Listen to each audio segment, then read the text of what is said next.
Welcome to the Deep Dive, the show where we take the sources you provide, all your articles, reader reviews, research notes, and distill exactly what you need to know, and fast. Today, we are immersing ourselves in the hilarious and very highly rated world of Meghan Quinn's romantic comedy, Till Summer Do Us Part.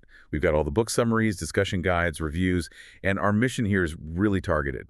We don't just want to summarize the plot for you. We want to distill the key mechanics, the character dynamics, and I think the thematic layers that make this book work so well. We're really looking for that insight into why this specific, almost aggressive combination of classic romance tropes feels so fresh to readers. Well, if we just frame the central conflict right away, this novel is really a masterclass in controlled chaos. It demonstrates how one small, seemingly benign lie. A lie told just to survive at work. Exactly. How that lie can instantly snowball into this incredibly complex, high-stakes scenario. Our protagonist, Scottie Price, starts with a pretty simple desire to fit in. And, well, within just a few chapters, she ends up trapped in a mandatory week-long marriage camp in the Catskills. The speed of that escalation is just incredible. It's the whole engine of the story. Right. So let's look at that setup. Scottie is 29, she's freshly divorced, and she gets a job at a golf company called Butter Putter.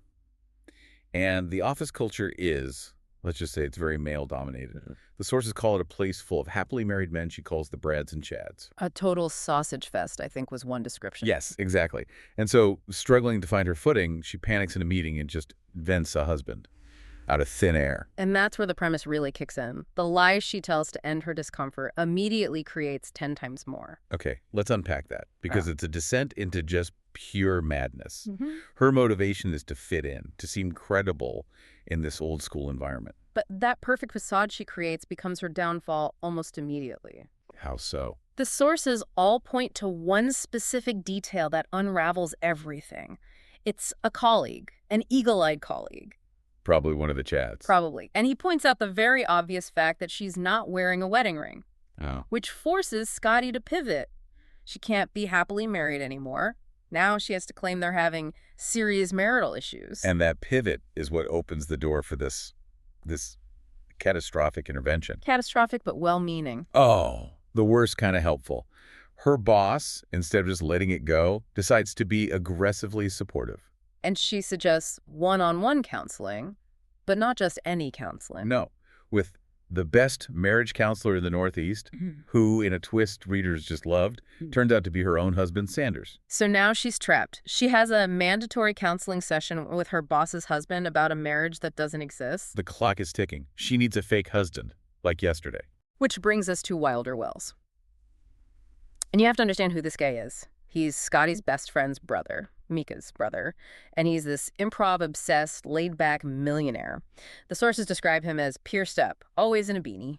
Right. And he sees this whole thing not as a favor, but as a really fun acting gig. He's all in, which it turns out is the actual problem. Yes, his whole philosophy backfires on her. The always say yes rule from improv. It absolutely does. In that first completely absurd counseling session, Wilder doesn't just play along, he escalates. Massively. Instead of just agreeing to, weekly sessions, he signs them up for an 8-day intensive summer marriage camp in the Catskills.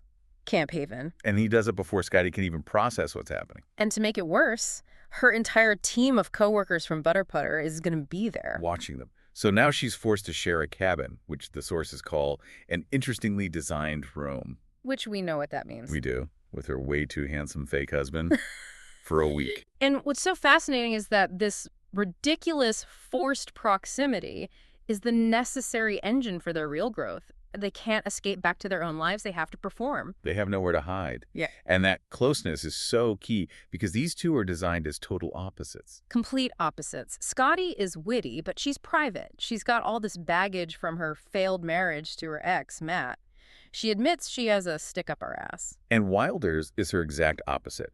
He's spontaneous, charming, carefree. He's the chaos agent. He is. He's the one who forces her out of that rigid bubble. She needs control because of her divorce, and he represents, the complete lack of it. And this is where we see that really successful blend of romance tropes. It's not just one thing. No, it's a stack. You've got fake marriage, forced proximity, the best friend's brother dynamic. And the one-bed situation, pretty much. And readers say Quinn makes these really familiar elements feel fresh. And I think the reason it works is the best friend's brother part. Why that was specific? Because it gives them a built-in history. There's an underlying trust there that bypasses the usual skepticism you get with a fake marriage plot. They already know each other. That makes sense. It lets them jump right into the chemistry. And the reviews all talk about the sizzling chemistry. It's a classic slow burn. The constant pressure of performing together at the camp it amps everything up. And that's all delivered through what the reviews call sassy banter and slow burn yearning. Yeah, and the banter really shines in those absurd camp activities.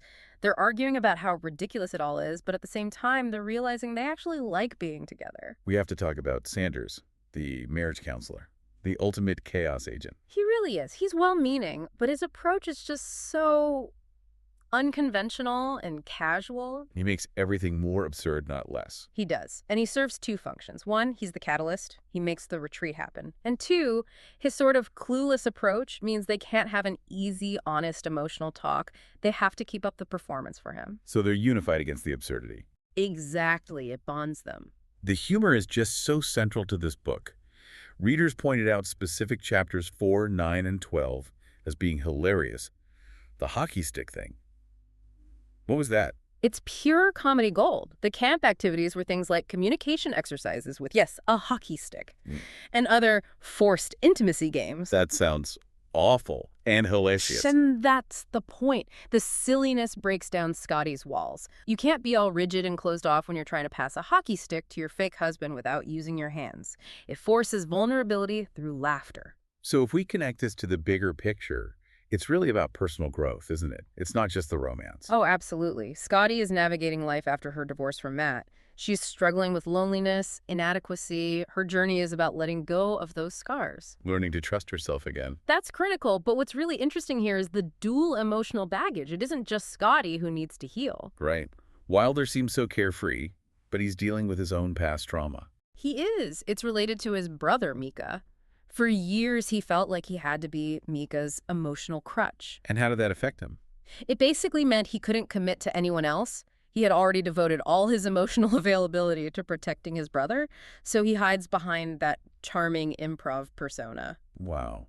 So Scottie is afraid of being hurt again, and Wilder is subconsciously afraid of taking on another emotional responsibility. Precisely. It's such a smart pairing of vulnerabilities, and they both walk into this fake marriage with very real barriers to commitment.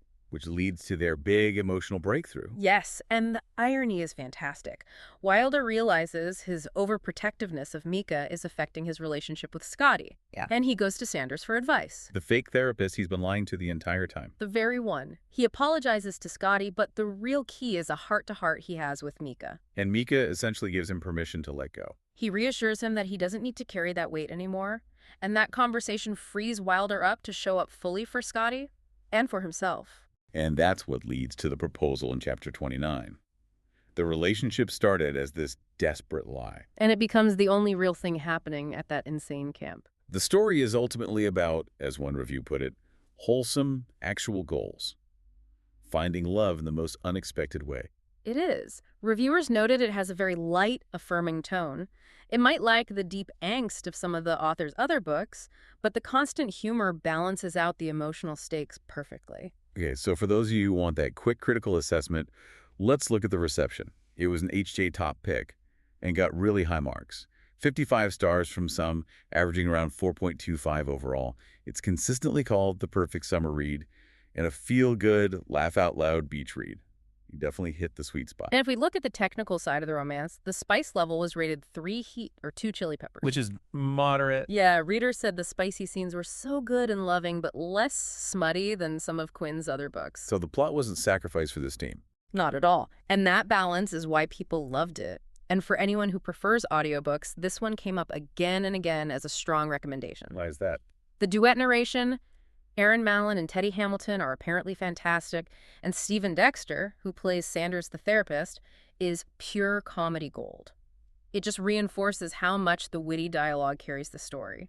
So ultimately, the journey of Till Summer Do Us part proves that sometimes. Yeah. I mean, sometimes the most absurd external pressure is the only way to get to real internal change. That's it, exactly. She had to fully commit to the lie, to the role of a committed wife, to let the truth of her feelings for Wilder come out. And that commitment to the lie completely reshapes their reality. The epilogue brings them back to Camp Haven. It does. Which leaves you with this really interesting question to think about. When your entire relationship is built on a lie, does the place where that lie became real hold more emotional significance than the place where the truth might have begun on its own? Think about the power of manufactured adversity to reveal a genuine connection. A fascinating thought. You'll have to decide for yourself if Camp Haven is a sacred space for them, or just the source of a lot of future sassy banter. That's all the time we have for this deep dive. Go explore those themes.